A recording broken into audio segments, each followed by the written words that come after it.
I first became interested in Hildegard von Bingen as a graduate student in an early music class. This was the first experience I had when I was able to hear some of her music. It was a liturgical drama called Play of the Virtues. And the fact that this woman, Hildegard, was a visionary, a naturalist, a playwright, a poetess, and composer. It intrigued me, and I really wanted to learn more about her. Born in the 11th century in Bermersheim, Germany, Hildegard was the 10th child of noble parents. So as being the 10th child, she was actually given as a tithe to the church. When she was 8, she was given to the convent at Diese-Bodenberg. And later, in one of her visions, she was directed to found a convent in Rupertsberg near Bingen, Germany. This is a drawing from the 19th century, and this abbey was actually destroyed in the 30 Years' War, but this was the building as it was during her time in Germany. Eventually, Hildegard became abbess of the monastery, and at the age of 42, she wrote, "Heaven was opened, and a fiery light of exceeding brilliance came and permeated my whole brain and inflamed my whole heart." Hildegard documented her visions and her prophecies in text and illuminations or illustrations in a book called Sciavis, that was short for Sciavis Vios Domini, which means know the ways of the Lord. This was a work of instruction and direction to achieve salvation. So here we see one of these drawings, these illuminations from Sciavis. It's called Hildegard's Awakening. You can see the flames or the representation of the Holy Ghost, the visions coming to her, and she's actually dictating to her scribe here that is in front of her. With astounding creativity, Hildegard wrote 2 books on natural history and medicine, a morality play, and literary works. She was a prolific composer of sacred music, primarily for the 8 canonical hours of the divine office. Her influence extended beyond the walls of the convent. Hildegard was involved in politics and diplomacy. Popes, emperors, kings, archbishops, abbots, and abbesses all corresponded with her, seeking her counsel, her friendship, and her advice. And here we have a map of what we call Hildegard's Germany. And you can see Bingen, Germany is in the center. The Rhine River really is in the center of the map. And it has Rupertsberg, her birthplace, and Bingen. All of those areas are located in the central part of the map. But it also gives you locations of her 4 preaching tours. Even though she was in ill health for much of her life, it's astounding that she was able to make these long trips, these what we call preaching tours. The first one is primarily to the east of the Rhine. The second preaching tour, there's little triangle symbols, and that's to the west of the Rhine. The third preaching tour, there's little squares on the map. You can see the key at the top, and that would be to the north of Bingen and Rupertsberg. And the fourth preaching tour would be to the south. It's a little plus sign on the map. Hildegard died in 1179 in Rupertsberg. Most recently, in 2012, Hildegard was officially declared a saint and a doctor of the church, and she's only the 4th woman to have received this honor.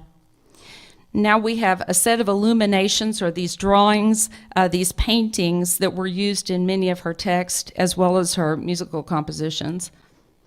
This first one that you see, I think we've used it a lot in the press for this conference, is the Universal Man, and it's a manuscript illumination from the Book of Divine Works, translates her visions into something tangible. That was the purpose of these illuminations. Now, if you see in the bottom left corner, that's actually a little self-portrait of Hildegard, and she has paper in her hand, so it's like she's receiving the vision, the information, and then produces these illuminations or these drawings, these paintings. This one is called Know the Ways. There's many of these illuminations. I just have 3 examples here. And the title of this illumination of this painting comes from Psalm 25, which is Know the Ways of the Lord. And the last one that you see here, it's all beings celebrate creation. So if you look carefully on the outside of the painting, you see angels, and then the second layer in the circle, more angels with the wings, and then, so it's a depiction of both heavenly and earthly beings that are in celebration of creation. In her writings, Hildegard wrote theological text, poems, and liturgical songs. She invented her own alphabet and her vocabulary. She called this the unknown language. It was, in practice, it was interspersed with Latin, and there's still some speculation about what the meaning was, why she would do something like this. And the thought generally now is that it was a secret way that she could communicate with her nuns at the convent, like only a language that they would understand. She believed it was created, or she said it was created through divine inspiration, and it was similar to what she calls her, quote, unheard music. Now, I have a student who'll help now. Her name is Keely Daniel. She's a double major in English and history, and she'll read the poem Columba Aspexit, or The Dove Peered In, while we view a facsimile of the music and the poem here. As you look at the music here, you can see that the Latin is in the black print, and then do you see up in the right on the red where it says sequentia? That is telling us really the type of music that it is. This is a medieval manuscript, so you can see that it's a very archaic or rudimentary form of notation. For example, instead of 5 lines, we have 4 lines. On the staff, we have 3 spaces, and then you can see these slash marks that are indicating that the pitches go higher, lower, or they stay on the same line, called pneumatic notation. That's what we would call this type of notation. And this music itself, it is in a paired versicle format. It has a very specific form, and Hildegard wrote both the music and the text for this poem. Keely? All right, Columba Explicit. The dove peered in through the lattices of the window, where, before its face, a bomb exuded from incandescent Maximin. The heat of the sun burned dazzling into the gloom, whence a jewel sprang forth in the building of the temple of the purest, loving heart. He, the high tower, constructed of Lebanon wood and cypress, has been adorned with jacinth and diamonds, a city excelling the crafts of other builders.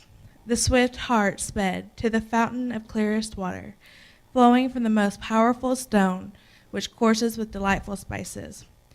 O perfume makers, you who are in the sweetest greenness of the gardens of the king, ascending on high, when you have completed the holy sacrifice with the rams. This builder shines among you, the wall of the temple who longed for the wings of an eagle, kissing his nurse wisdom, and the glorious fecundity of the church. O Maximin, you are the mount and the valley, and in both you seem a high building, where the goat went with the elephant, and wisdom was in rapture. You are strong, and beautiful in rites, and in the shining of the altar, mounting like the smoke of perfumes to the column of praise, where you intercede for the people who stretch towards the mirror of light, to whom there is praise on high. As Dr. Hanson explained, Hildegard was made a saint and then a doctor of the church in 2012. The path for sainthood was a long one for her, and her visions troubled her, and she was unsure whether they were a gift from God, and she was really afraid to share them. She sought the higher counsel in the church through a man named Saint Bernard of Clairvaux. He encouraged her to continue to record her visions, and in 1147, Pope Eugene III read one of Hildegard's texts after, and afterwards, he actually authorized her to go ahead and to write down her visions and to continue to speak openly about them, because he felt that they were actually a gift from the Holy Spirit. Her visions had theological content, such as creation and the fall of man, the covenant between Christ and the church, and the bond between priesthood and the Holy Eucharist. In the 13th and 14th century, there were a bunch of popes, obviously, and so they kind of come in concessions.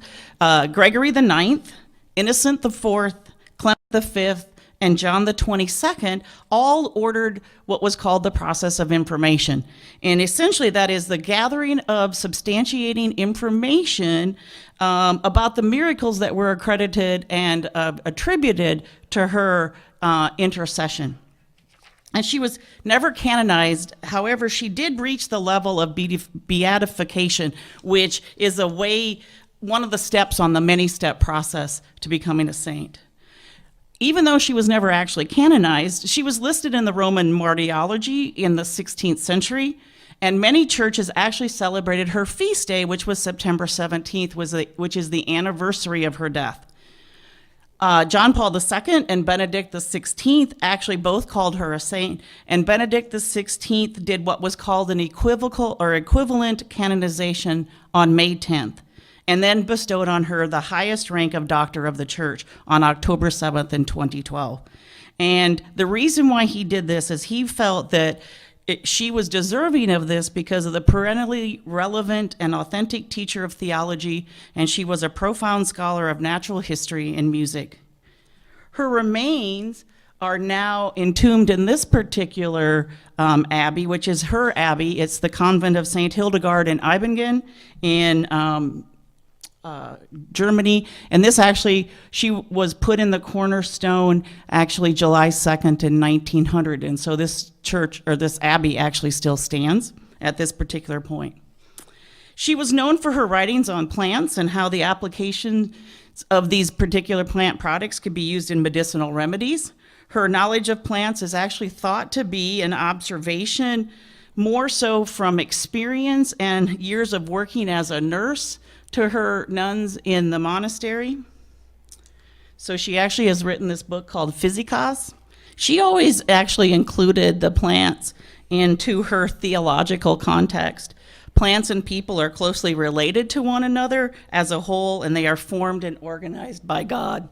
The green leaves give power and strength to thrive due to the bond between the Creator and creation.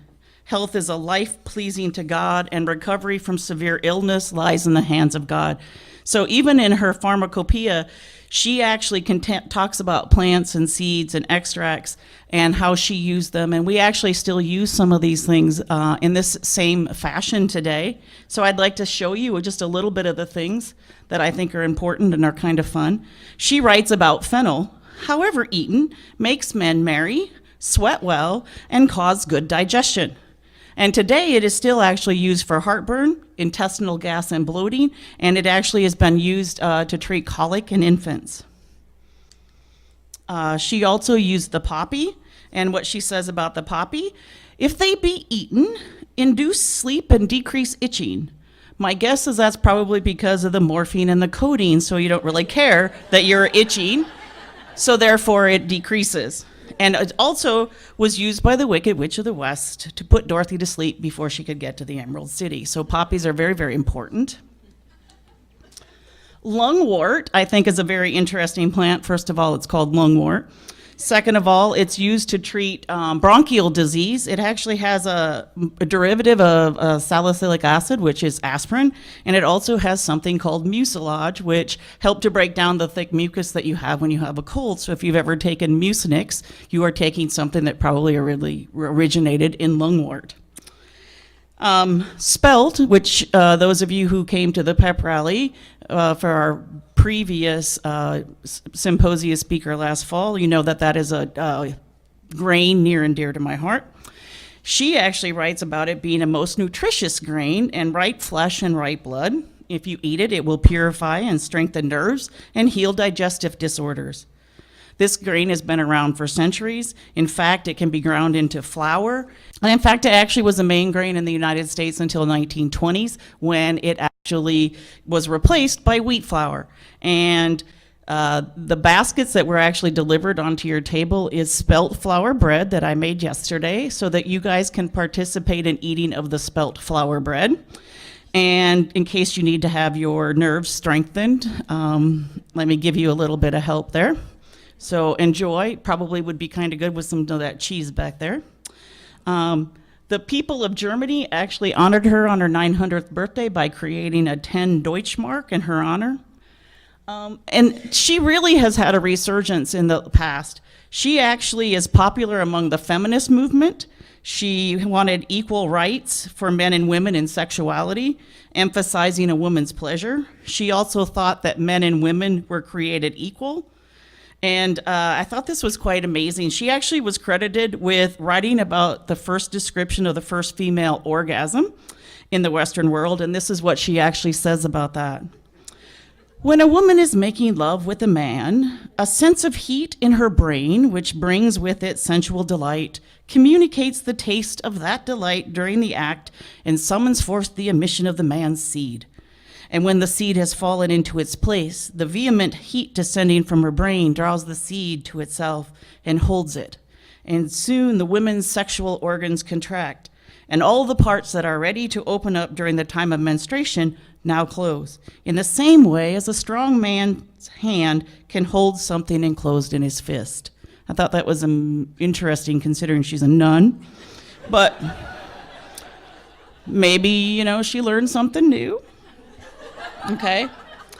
What I find interesting about the fact of Hildegard is she actually has classified herself as the weaker sex and an unlearned woman. And she also has only allowed noble women to enter into her cloister. So in other words, she's she's a tad bit of an elitist and a somewhat unlikely role model for the feminist movement.